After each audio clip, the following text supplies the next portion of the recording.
So, ang dami pa rin nagtatanong kung magkano yung nagastos ko nung na-CS ako sa SLU Hospital. Naku, pasensya na, nakalimutan ko talagang gawan ng video kasi sobrang busy ako bilang nanay.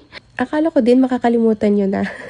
Kasi tinatamad din ako gumawa ng video. But anyway, ngayon nga, kung mapapansin nyo, medyo dim na yung lights dahil nagpapatulog na ako ng baby. Sorry. Nag-iingay pa ako. 8:00 na ng gabi and tinatry kong practicein yung pag-breastfeed ng naka-side lying. Kaya ako nakaganito ngayon at hindi rin ako makagalaw dahil nandito siya sa aking tabi. So anyway, lagay ko na lang dito yung bill. Ayan, buti na lang natago ko pa yung bill, napicturan ko pa. So, hindi naman sana mapapamahal ng ganyan kung hindi kami nag-presidential suite. So, syempre, akala ko talaga mano-normal delivery ko. So, sabi namin siguro ilang araw lang tayo dito. Gusto ko kasi kahit si Kevin na nagbabantay sa akin, komportable din. May mahihigaan siya, makakapagpahinga siya ng maayos, ganun. And, para may maupuan or mapwestuhan yung mga bibisita. Syempre, minsan lang mga anak. Gusto ko rin ako matry yung presidential suite nila. So, ayun. Ang presidential suite is 15,000 pesos mahigit isang gabi. Pinaghandaan talaga namin to. Talagang nag-save kami para sa panganganak ko. And buti na lang din na in-anticipate din namin na what if ma-CS, ganon. So, meron talaga kaming naitabi para sa panganganak ko. Ito yung bill ko. Ayan yung total.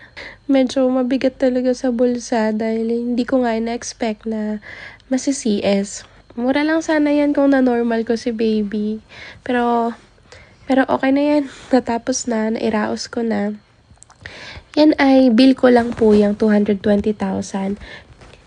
And then, iba pa yung kay baby. Ito naman yung kay baby, 16,000 mahigit.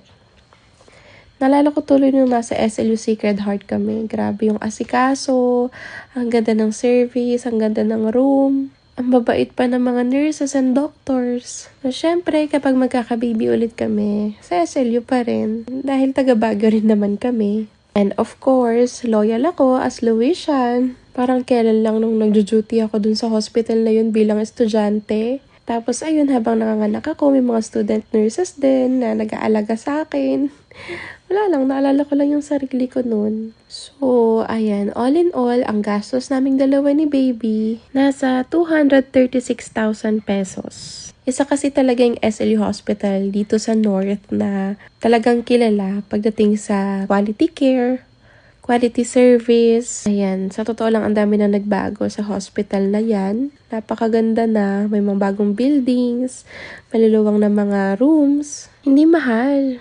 Hindi naman mahal sa SLU. Iba-ibang case yan. Tapos ayun nga, nakadagdag pa yung rooms. Pero actually, marami silang available na rooms na maluwang din naman at magaganda.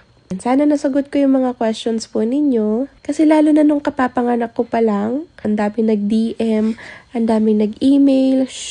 Kahit sa comments, tinatanong nila kung magkano yung nagastos ko.